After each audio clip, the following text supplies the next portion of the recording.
أعوذ بالله من الشيطان الرجيم بسم الله الرحمن الرحيم ربنا لا تؤاخذنا إن نسينا أو أخطأنا ربنا ولا تحمل علينا إصرا كما حملته على الذين من قبلنا ربنا ولا تحملنا ما لا طاقة لنا به واعف عنا واغفر لنا وارحمنا أنت مولانا فانصرنا على القوم الكافرين اللهم اغفر لنا وارحمنا وأنت خير الراحمين اللهم صل على سيدنا محمد وعلى آله وأصحابه وأتباعه أجمعين والحمد لله رب العالمين آمين. Assalamu alaikum everyone. Welcome to another weekly session on reading the 13th word from the collection of the Risale-e-Nur. We're continuing our discussion of the 13th word, and we're nearing towards somewhat of an end to this section. And the discussion, for a general background, is centering on let's say, inspired by the verse, chapter 17, verse 82, and we send down in the Quran that which is a healing and a mercy to those who believe. And chapter 36, verse 69, we have not instructed in the Prophet, in parentheses, in poetry, nor is it meet for him. Generally speaking, we've been, the discussions have mainly been discussions on the nature of the Quran and what it is and who we are, or what is the experience and reality of the human being, and in response to that, what must the Quran be, what is it supposed to be, and then within defining the nature of revelation, or in this case, the Quranic revelation, or the direct speech of the creator of the universe, there's also the method of learning how to interpret this, and how to make it mean something for our lives, such that it does not remain just words on a page, but an experience, an entire way of living. So from last week, we discussed the paragraph that begins at the top of the page. And just a brief summary, we talk about this, and I take a phrase that we used last week, that you take the universe as a witness, or this collection of experiences, physical, sensual, your feelings, your ideas, what you see, all your senses and things combined, and a questioning human being or a conscious human being would be trying to understand the relationship between them, and also what they mean in and of themselves, trying to make sense such that it becomes meaningful together, but also in their parts. And in this experience, the Quran is seen as an explanation, the one that gives it language to connect the different parts that might seem to us very separate, very disconnected, far away from each other. But in the light of the speech of the creator of those experiences, there is in fact a consistent meaning that one can draw, such that their own life becomes consistent between what they experience and what they desire. So that's just a brief summary, and I know there were many other important points. One of them I think I'll mention is, we talked about questioning as a way of life and a method of living, and such that the Quran is to be engaged with this constant exercise. It's not something to do once, but it is rather like a daily practice. And of course, we have to choose to do so using our free will. So I think this might be sufficient for now, and we can begin reading from the paragraph that starts with, "And God's is the highest similitude." And we all know that you can participate at any time through the chat box, raising your hand or just joining in the conversation. So I will begin from the top of the page. "And God's is the highest similitude, and there is no error in the comparison. Let us represent the divine names and attributes and dominical acts and deeds as a tuba tree of light, the extent of whose grandeur stretches from pre-eternity to post-eternity, and the limits of whose vastness spread through infinite, endless space and encompass it, and the compass of whose deeds extend from. It is God who splits the seed grain and the date stone, and comes between man and his heart. And it is he who shapes you in the wombs as he wishes. 2, who created the heavens and the earth in 6 days, and the heavens rolled up in his right hand, and he has subjected the sun and the moon."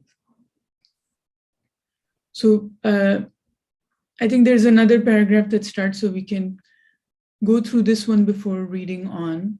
And of course, our attention is immediately drawn to the Quranic verse that says, "And God's is the highest similitude," or "Walillahil mathalul ala," and there is no error in the comparison. So it is worth discussing, what does it mean that God is the highest similitude, and what does it mean that there is no error in the comparison? So this is the first point that catches my attention. And of course, the second one is trying to understand, there was an analogy of the tree of creation, and then we have this reference to the name tree, which is also a word or a name taken with the reference to the Quran. And then the author seems to share, 2 sets of verses, and we can see what is it that these 2 sets convey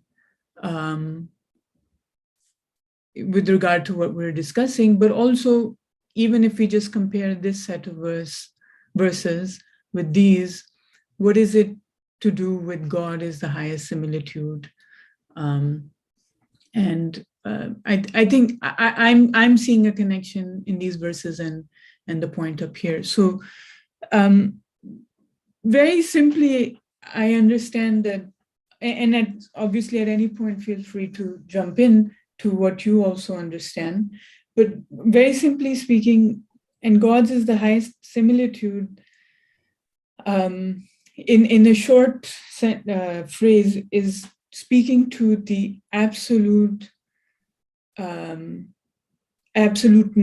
of the Creator. And there is no error in the comparison, in the sense that obviously there is absolute means absolute. There is nothing that is there's nothing sort of that can compare to an absolute being, in the fact that there's no such thing that could be partially absolute or somewhat absolute. It's either is or it isn't.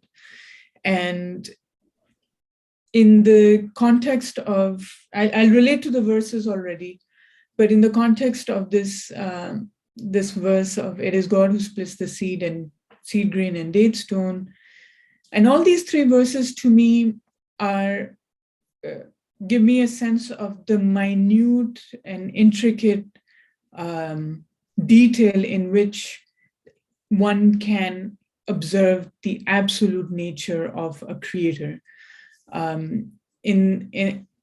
For example, in the splitting of a seed grain and a date stone, it seems to be such a, to us, it appears that, when something is split, something else appears, but in that splitting, there is an act or an actor, an agent that is behind or is the cause of that particular act. Okay, so I see Brother Ali's hand up, so I'll let him speak. Thank you. This verse, and God's is the highest similitude. It means, simple language, the highest similitude belongs to God. What I understood also from this verse, when we look at the universe, we understand that it needs to be created. When we say that it needs to be created, we have to search for the source of existence of it, starting from this point, and then investigating it, as you rightly pointed out, that I see that the seed grain and any particular date stone is an example. Of course, any seed in the fruit, it looks like as if a bulk of how to say protein or something like that, but in it there is a potential created in it. It needs to be designed perfectly, so perfectly. And it starts functioning in such a way that we say, the atoms cannot do that. The particles cannot do that. Well, in a box, let's say, take an apricot seed and look at it. It is just combinations of particles, ultimately. Cannot do that. So what I understand, there is something is really designing it, giving existence to it, and arranging, of course, bringing into creation in a gradual way so that human beings can understand how perfectly it is arranged, how perfect form it has been given. And at every stage, there is an enormous mechanisms or the organic activities going on, cannot be attributed to dumb, lifeless particles. From there, I understand that the one who is doing it must be the one who is able to do all these kind of activities at the same time, continuously changing, mind-blowing activities are going on.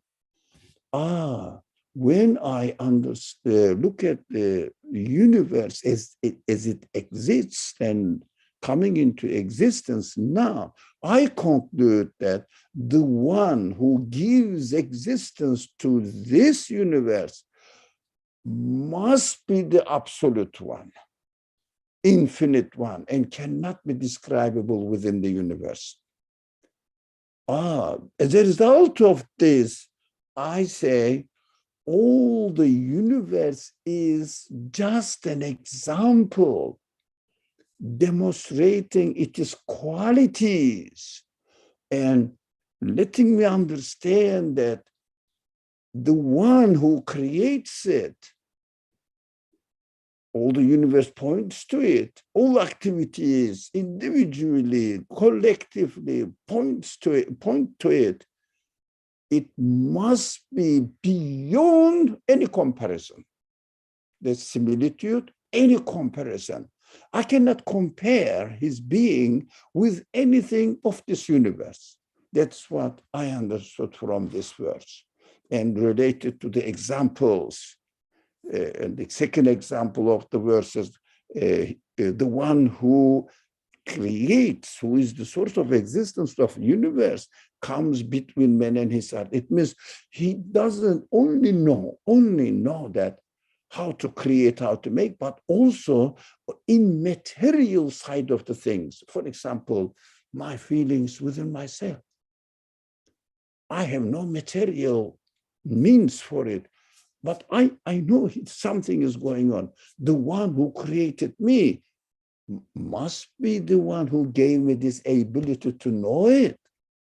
He must know it as well, because if he doesn't know, how can he create it? How can he be the creator of this feeling that I could have created? I found it given to me. All the other verses related to it here mentioned, all pointing to the incomparability of the source of existence of this universe. These verses, Wallahi mathalul a'la, you mentioned that its original form is discussed in the history of Muslim intellectual activities greatly. But my conclusion was, as I presented to you. Thank you very much. Inshallah, I didn't waste your time. Jazakallah. No, I mean, my own observation was that in the spirit of the entire or every discussion that we do have, it is concluding on the absolute nature of the one who creates. And so in that sense, once starting from things existing, things needing to be created, and then things must having a creator, that creator must be absolute, means that there is no comparison, or there is nothing, it is that creator of a created being is unlike anything, including the one that it creates. So so in summary of the points that you mentioned, I think to me what stood out was starting again from the level of witnessing and getting to the conclusion that nothing can be, or the created thing cannot be of the nature of what creates it. And yes, the examples to me also, the first set of verses at least, they speak to one, the very detailed and intricate nature of creation, and the need for even the minute things, even an atom, to be created and to manifest, to testify, to be able to testify to the existence of an absolute being, but also the immaterial side, which is in the verse following it. And in the third verse, when it talks about it is he who shapes you in the wombs as he wishes, another dimension of the absolute creatorship, which is demonstrated in the form of qualities and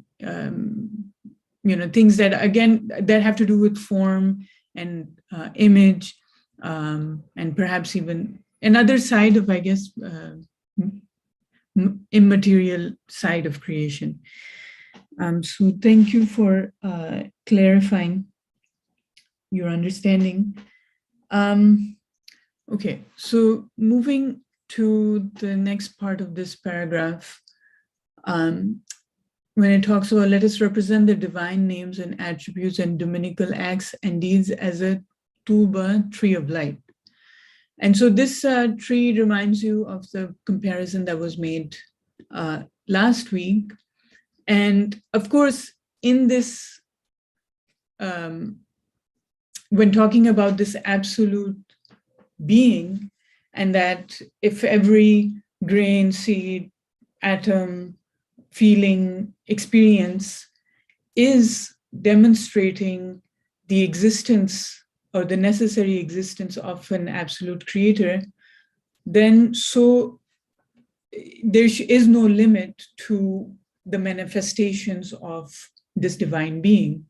And so the way that I was reading this reference to the tree of light, or Tuba, is that, and the fact that it is defined as something that both is physically, spatially, and also temporally limitless. You know, it stretches from pre-eternity to post-eternity, from the the endless space, and this is similar to what we read last week.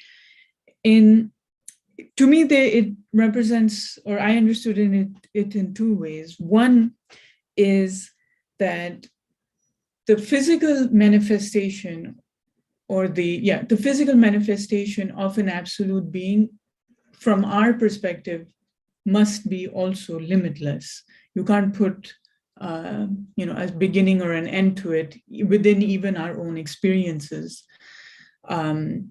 When we think about our feelings, they appear limitless to us. When we think about the physical extent of the universe and even our physical experience on this world, like it may have a limit theoretically, but to us, it seems to be one of constant exploration.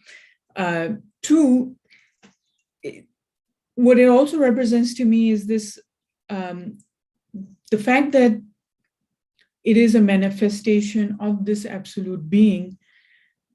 It's something that exists. It's a bearer of, let's say, good news, or it's a indication of fulfillment, that to the needs of the conscious being, that since you seek or you experience a limitless desire in you, it has a physical fulfillment, or must have a physical fulfillment. I'm saying physical, but I'm also, it encompasses both. It has a fulfillment in all ways that make you human, whether it's intellectual, sensual, spiritual, or like to do with your conscious desires, or the desires of your spirit.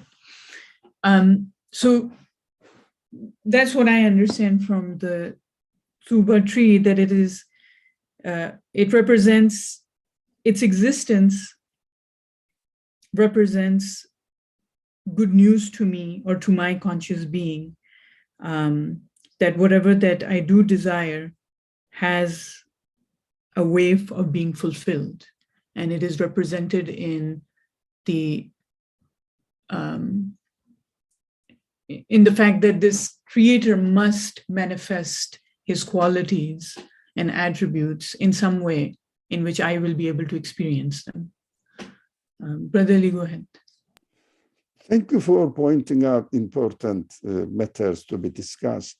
To the Tuba tree of light, the author uses here. It's interesting because it is usually used Tuba tree of paradise, representing paradise. Whatever we do here in paradise, we will see that it will be presented to us as an endlessly, let's say, source of pleasure of a tree. Represented tree means brings fruit. It means satisfies my needs, which is correct. I cannot say it is misunderstanding, no. But methodologically, while we are reading this author's book, we have to be very careful. He didn't say Tuba tree of paradise. He says Tuba tree of light, about this universe itself. This universe is Tuba tree of light. Light what? What are they talking about? As you mentioned, the author, what's going on? The author is very careful about referring any Quranic concept directly to the next creation, but also, no, without rejecting the next creation, that is something else. But for me now, in order to confirm the reality of the next creation, really it will happen. It brings the subject matter into the application of this universe. While I am living in this world, if I see the tuba tree in this world, then I can believe in the news of the Quran that whatever good deeds I do, I here in this world, will be rewarded infinitely, which is represented symbolically with the name of the tuba tree. Growing, continuously producing fruit. It means satisfying me endlessly. But I have to confirm it. In order to confirm it, I have to see the tuba tree here in this world. So, tuba tree of light, the universe is the source of light, as the Quran says. God is the light of the heavens and the earth, everywhere. What does it mean? Heavens and earth gives light out to human beings to understand the reality, get rid of this ambiguity, meaninglessness in the universe, gives an real understanding, satisfactory understanding of the reality of the universe, points to its creator. We are all together, we all together belong to this creator, and this creator is the absolute one. This is, the universe is to be used as a source of light, means to be used as a source of evidence to point to the expectations of human feelings, human capacity. This transfer from a tuba tree of paradise to tuba tree of light is the fundamental method that the author uses in his all writings. That is why I wanted to emphasize on the importance of this methodological difference from what we have been used to and now what we are learning from this text. So we should understand why, particularly, we keep studying this man, this author. Yeah, there's a reason. He brings everything into my real life conditions and takes me to the conclusion in a rationally acceptable, approval way. Look, he says, use the universe as a witness to its source of existence. You will see that the light of the universe is nothing but, it is pointing to, demonstrating to its absolute creator. Thank you. Beautiful point. Jazakallah. Is it incorrect to assume that the tree of creation was, in a way, stating the point that you've just stated, that in earlier, the author establishes the tree of creation out of one's experience of the universe that has been given that is seen in the light of the Quran or in the message of the Quran, and that this tree of creation is what he then uses the tuba tree to represent too. Like, in a way, to me, they seem to be the same thing, but also represent methodologically coming from the tree of creation to, I guess, introducing a term and redefining a term that is probably more familiar to people in the tradition. So, and unless that is not the case, you can let us know, but that's how I was reading. And I think from your comment, this was clear to me methodologically, how the author came to introduce this term in this context. So, all right. So if there are any other comments by people in the room who would want to share from what we've discussed, anything I'm missing, things that we've already discussed, please feel free. There's this set of verses, it's worth I guess, definitely seeing them in the context of at least the method, which is, to me, most immediately what stood out was that these verses seem to talk about a granularity, a detail, very fine points that might, from our daily experience, not be looked at with a lot of seriousness around their created, their created nature. But definitely on a macro scale, you have the images of the heavens and the earth, which is, it can definitely represent both meaning and all of existence, as the earth being all physical existence and the heavens and the meaningful side of it.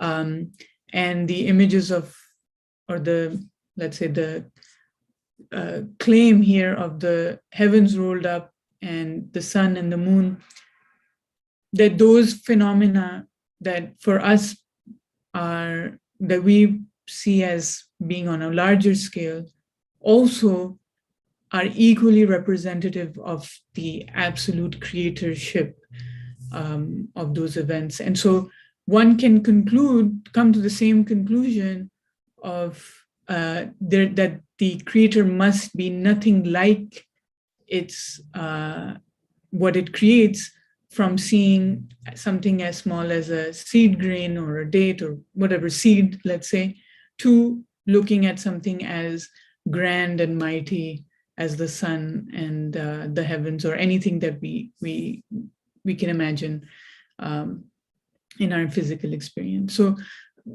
this is what I understood from the author presenting these two, is further emphasizing what absoluteness, or let's say how one can conclude the absolute nature of the creator, and sort of the let's say the nature of the creator that is unlike anything within the experienced reality of the human being. All right, so we can move on, and of course at any time feel free to add. So the all-wise Quran has described that luminous reality, the truths of those names and attributes and acts and deeds, together with all their branches and twigs and aims and fruits, in a way so harmonious, so fitting for one another, so appropriate for one another, without marring one another or spoiling the decree of one another, or their being remote from one another, that all those who have discerned the reality of things and penetrated the mysteries, and all the wise and the sage who have journeyed in the realm of the inner dimension of things, have declared, "Glory be to God," in the face of that discriminating exposition, and have affirmed it, saying, "How right, how comfortable, how conformable with reality, how fine, how worthy." If I can, I'll just read the rest of it because we end over here. And some of these points seem almost summarizing many of the things we've discussed. Take, for example, the 6 pillars of belief, which resemble a single branch of those 2 mighty trees, which look to the entire sphere of contingency and sphere of necessity.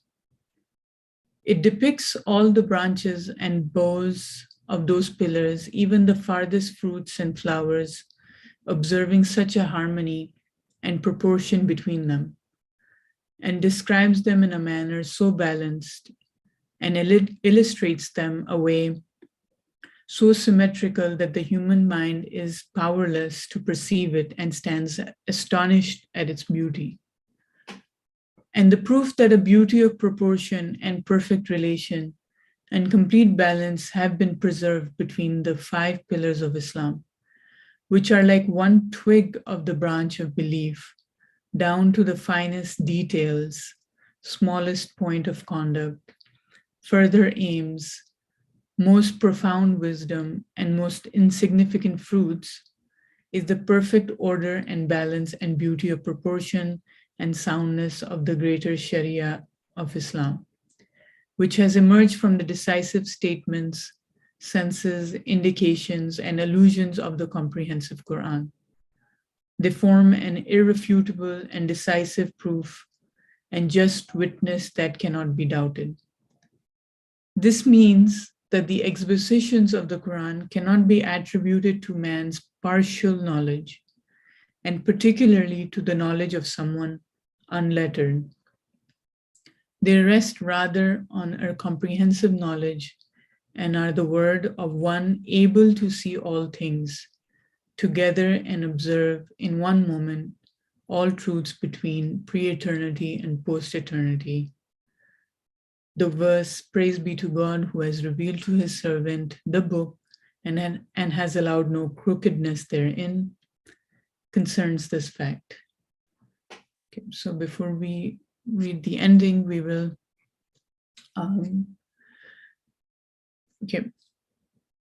we have a comment. Arona says, I wondered why the verses says the heavens and the earth is created in 6 days, because aren't they being created continuously at every moment?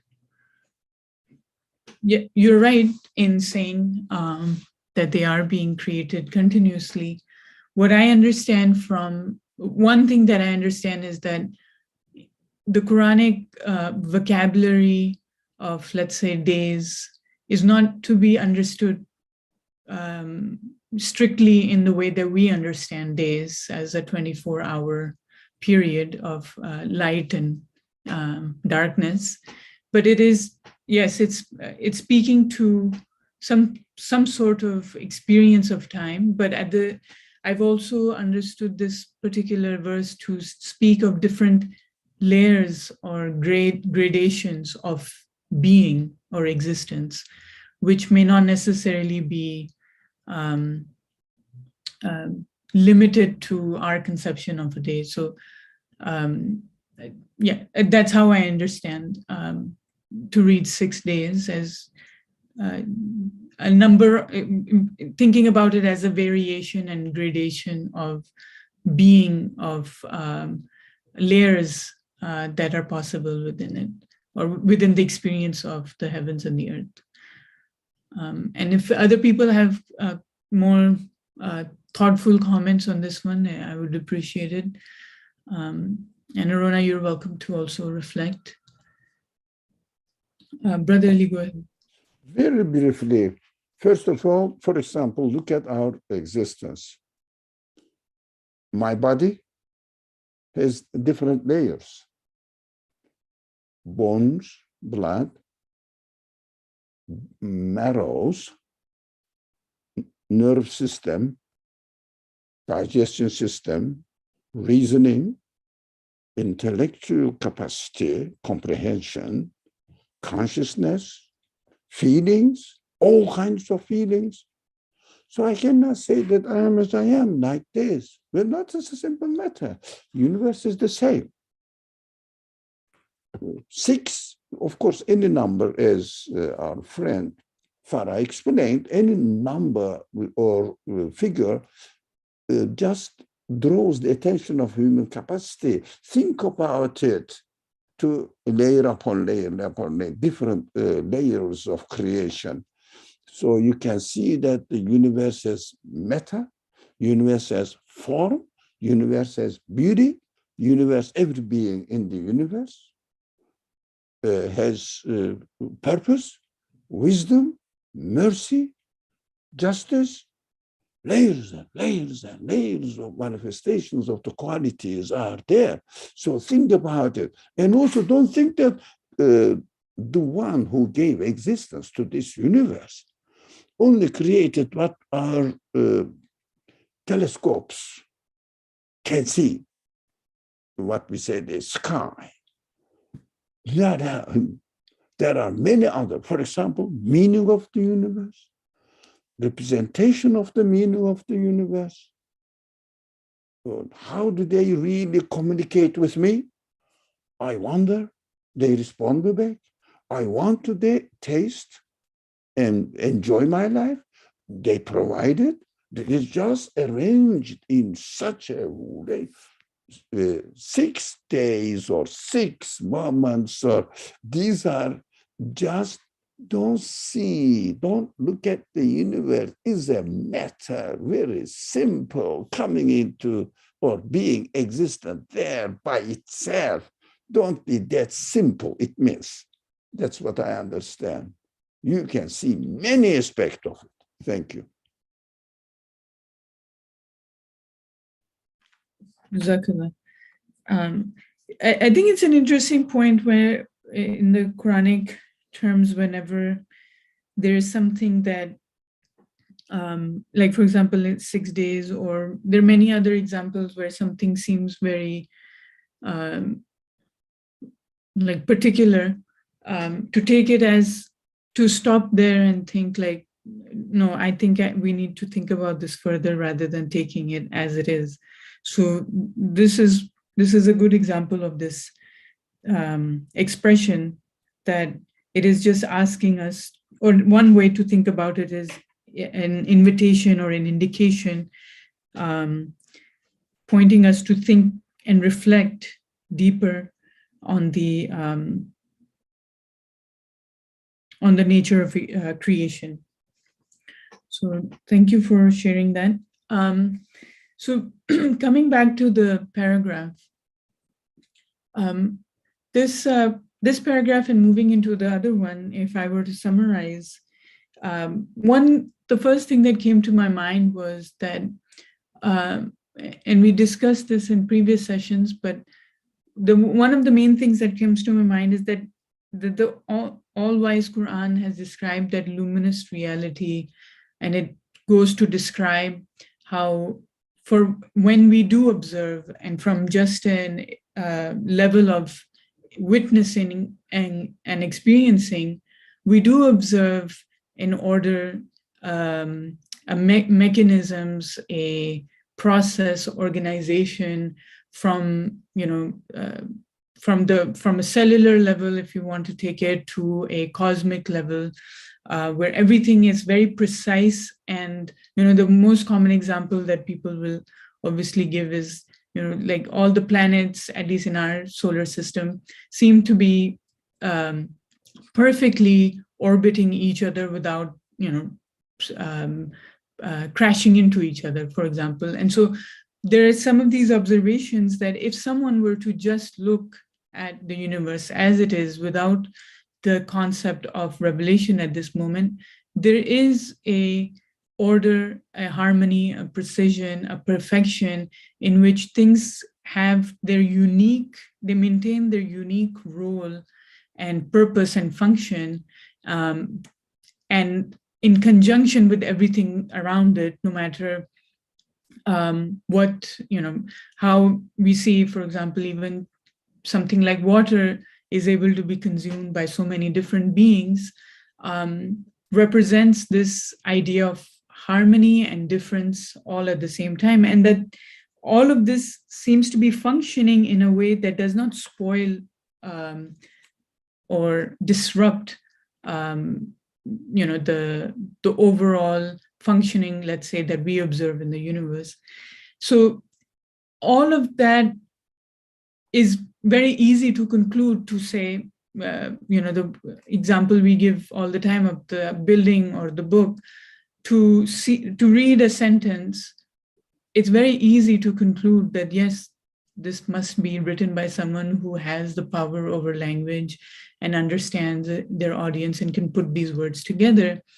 And the Quranic revelation, which is an explanation at the level of human understanding, confirms that experience. And in that confirmation that one would bring to between their life or their experience, both feelings and otherwise physical experience, and bringing it to the claim of someone who demonstrates that this, what the source of this experience is, the reaction is what the author describes here, which is to say, glory be to God. I'm not sure what discriminating exposition means and what the original language intends here, but it is something that is consistent, it's confirmable, it is without doubt and, let's say, uncomfort. And this is what the 13th word had started with, which is as a healing and as a mercy. And of course, something that is healing, you will start to see in yourself, that you start to feel better, that you start to, if it's a wound or an illness or anything, there are symptoms and signs that bring about a very holistic change in one's mood, in one's physical, experience of the pain. And so that, in a way, or those symptoms, if let's say, we must be able to see in our life. I would say that, yes, someone within themselves should be able to feel more calm or peaceful or confident. And let's say, in terms of our lived experience these days, anxiety, depression, stress, and, it seems like I think everybody has it to an extent that they are finding it difficult to deal with.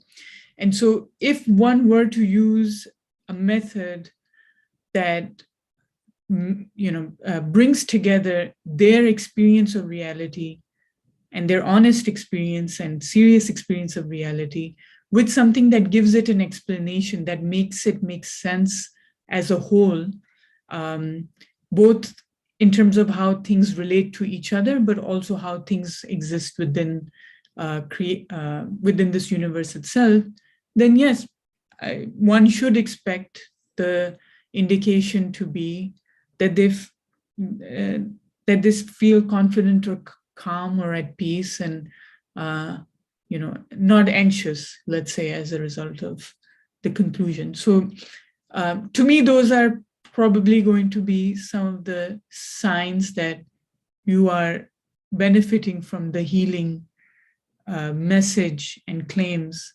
of revelation. And then moving to, in this paragraph, I'm just reviewing. So the author in this case is talking about the 6 pillars of belief, and I'm sure I know we all understand that this is not the 6 pillars of rituals, but these are referring to belief in, for example, in the hereafter or angels or revelation, prophethood, to some of them, and which resemble a single branch of those 2 mighty trees. Now, again, I just want to clarify, are these 2 trees, the tree of creation and then the tree of light, or what does this refer to here? And they look into the entire sphere of contingency and sphere of necessity, so all of creation. And it depicts all the branches and boughs of those pillars. Okay, so I'm reading as I'm collecting my thoughts, so feel free to add things if you have caught them before.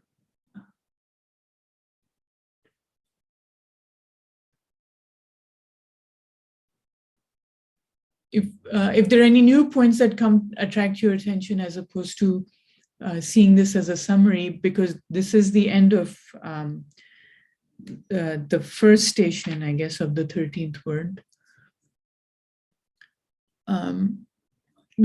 Obviously, the author will come to introduce almost a somewhat of a new point, but it's not new in the context of our discussion so far.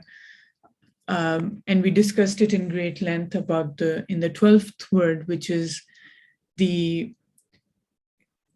it also makes sense that the speech of the absolute being is also unlike any other speech. And so in this case, because the 13th word had started with one of the verses that said that this is not a work of poetry, would come back to the idea that something that is not conceivable to understand,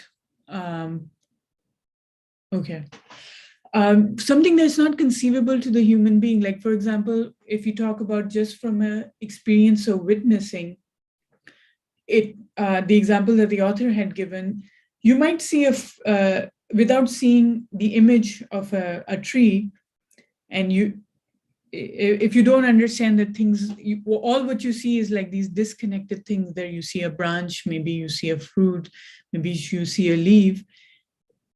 Because this tree, or let's say experience of creation, is limitless to the human being, a human being is incapable of making sense of it from his perspective in such a way that all of it is encompassed into a single meaningful experience.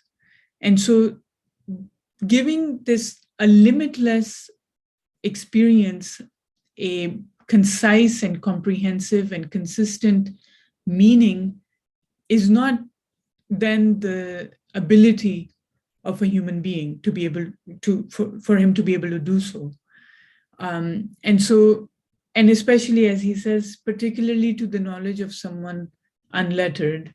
In this case, unlettered, I think we've discussed this in other occasions, someone who is unfamiliar to the idea of revelation, who is not familiar to the concept of divine speech in the form of revelation. And so it is only can be the function of the creator of the minute particles and everything that existence itself is, that can that must be able to communicate and also, I guess, demonstrate the knowledge of everything, from the finest details and the smallest points to the most the larger, I guess, the experience of existence. All right, so if there are, I'm sure I'm missing a few points that might be new here, but generally, if there's anything that anybody wants to bring up, please do so. We have another 5 or so minutes to go. And I guess I will also comment on this last verse, which goes quite complementary to the verse with which the author started, which is, and we send down the Quran, and we send down in the Quran that which is a healing and a mercy. I mean, one way to understand or test, let's say, confirm the claims of the Quran through this method is to come to an awareness and experience that does not seem to be confusing and uncomfortable to confirm, or which seems to be obviously not matching one's experience of reality and their experience of themselves. That is not the way, that should be an indication that it serves as an indication of what the Quran is on a human level that can be confirmed.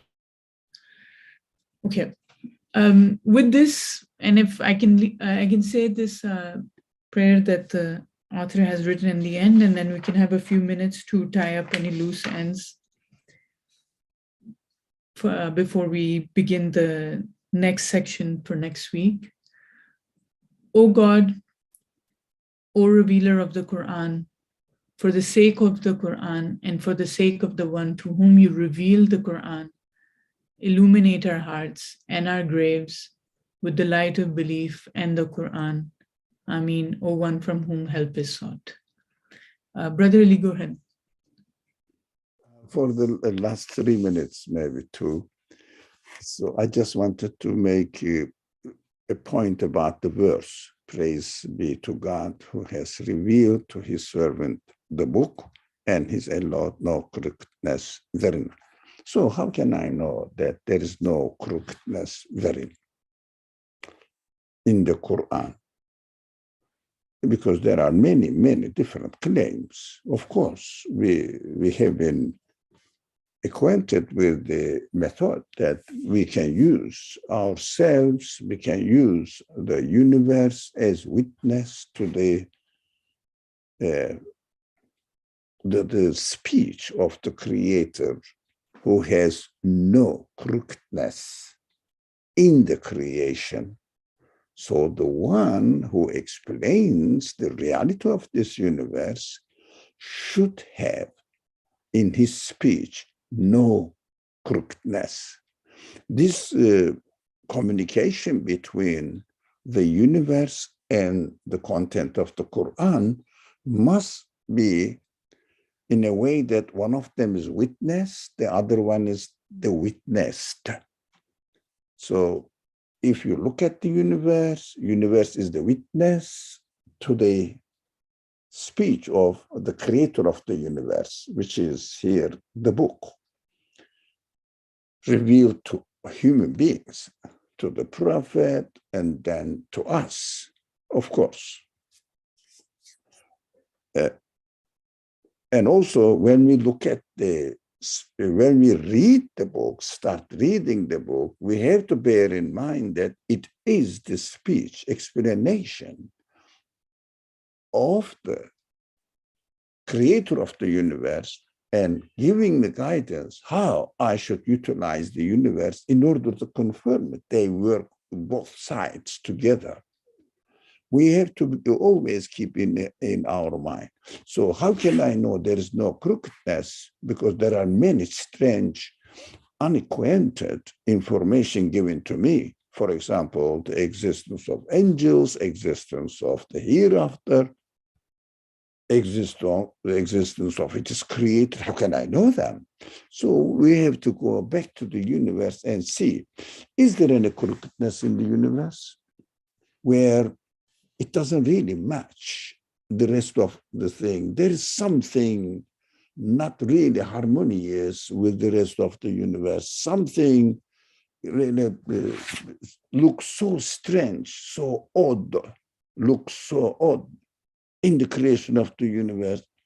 I understand that in the creation of any, starting from a virus to the galaxies, to one particle, they are all in harmony with each other. There is no something swaying away or causing disorder, meaninglessness, or a nuisance being somewhere there. No, everything is perfectly arranged among animal life, among plant life, among the relationship between earth, the sky, the rain and snow and mountains and valleys. They are perfectly arranged. The rivers among the valleys. And also go back to relationship between me on the earth and the universe and my feelings, all the universe, what they witness to. I understand that there is no crookedness. Of course, the book which is revealed to me in order to make sense of the meaning of this universe and my existence must be must be from this creator of the universe, and this book also must have no crookedness in it. Because I see that the knowledge of the creator of the universe has no crookedness here. It is in front of my eye. I can explore it. I can investigate it. So simple. Go and investigate. See any crookedness? All the people who study the universe, what do? They come up with a perfect equations. They say the language of mathematics, it means human logical activities, works as the universe works. So universe is the language of the mathematics uses the language of the universe. Language of the universe uses the language of mathematics. It means human logic. It means there is nothing that I cannot comprehend logically at all in the existence of the universe. But I have some more questions, but the universe has no answer to it. So I have to wait for an answer from the creator. So if any book claims that I am from the creator of the universe, I have to see if there is any contradiction between what the universe says, what this book says, discrepancy. That is very comforting for me, that I can trust and confirm what is revealed from the creator, what is maybe originally revealed, but in the course of time, some crooked understandings infiltrated in it, but by human caprices. That is something else. It is very comforting for me. Thank you very much.